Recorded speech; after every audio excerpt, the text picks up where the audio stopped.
The camera shakes once, then stops. The glass display labelled Annabelle stands empty. No, she can't. You open my door.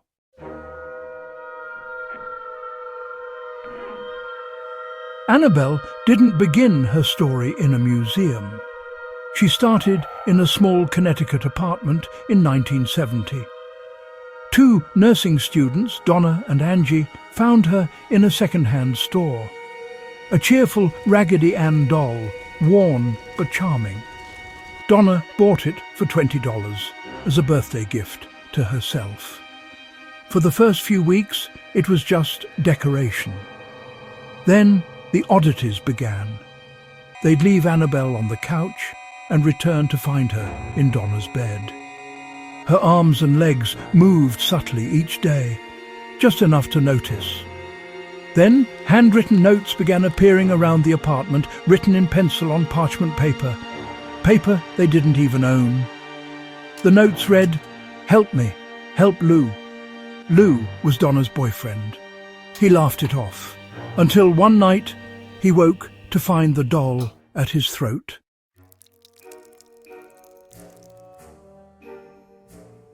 Donna returned home one evening to find a red substance dripping from Annabelle's hands and chest, blood that appeared and disappeared overnight.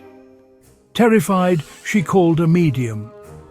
The medium told her the doll was inhabited by the spirit of a 7-year-old girl named Annabelle Higgins, who had died on the property before the apartments were built.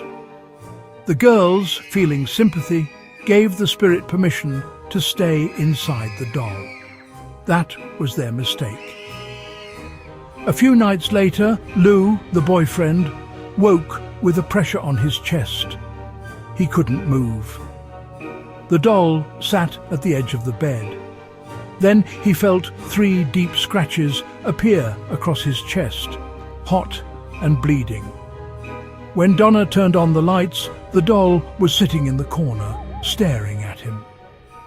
After that night, the girls called Ed and Lorraine Warren, renowned paranormal investigators. Lorraine claimed the spirit inside the doll wasn't a child at all. It was inhuman, a demonic entity using the doll as a conduit, a vessel to gain permission into their lives. It doesn't want to be loved, it wants to be alive. The Warrens took the doll and locked it away, sealing it in a glass case inside their home museum. A priest blessed the case weekly. A sign was added. Warning.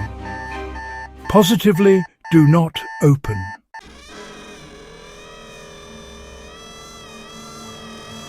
For years, she remained silent.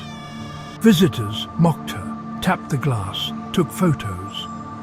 One man reportedly laughed and said, "You're just a doll." On his way home that night, he lost control of his motorcycle and crashed. The museum received dozens of calls about accidents, nightmares, and scratches after guests visited her case. Even the priest who once blessed her car after a visit nearly died in a near-miss collision the same day. Annabelle didn't forgive mockery.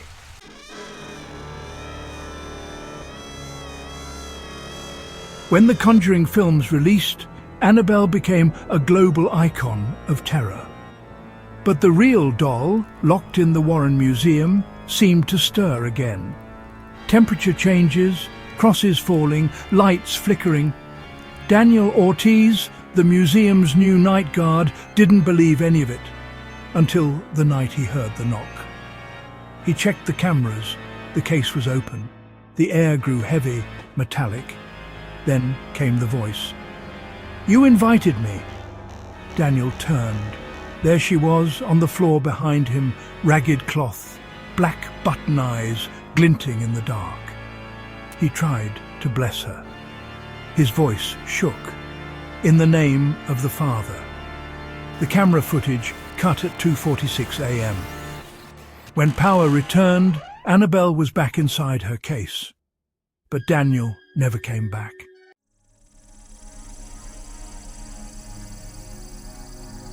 Today, the real Annabelle sits sealed behind glass at the Warren Occult Museum in Monroe, Connecticut. Blessed by priests, watched by security, and never touched. But there are stories that sometimes, in the quiet of the night, her head turns, that her eyes blink, that the air in that hallway is colder by several degrees, and if you lean too close, you might hear a soft whisper through the glass. I remember you.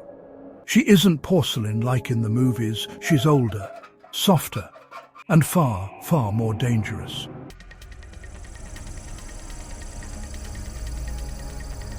The Annabelle films, The Conjuring, Annabelle and Annabelle. Media Group.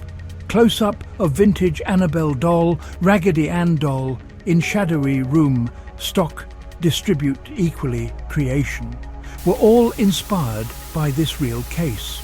But unlike the movies, the real doll still exists, sealed away, waiting. If you ever visit Monroe, Connecticut, you can still see her.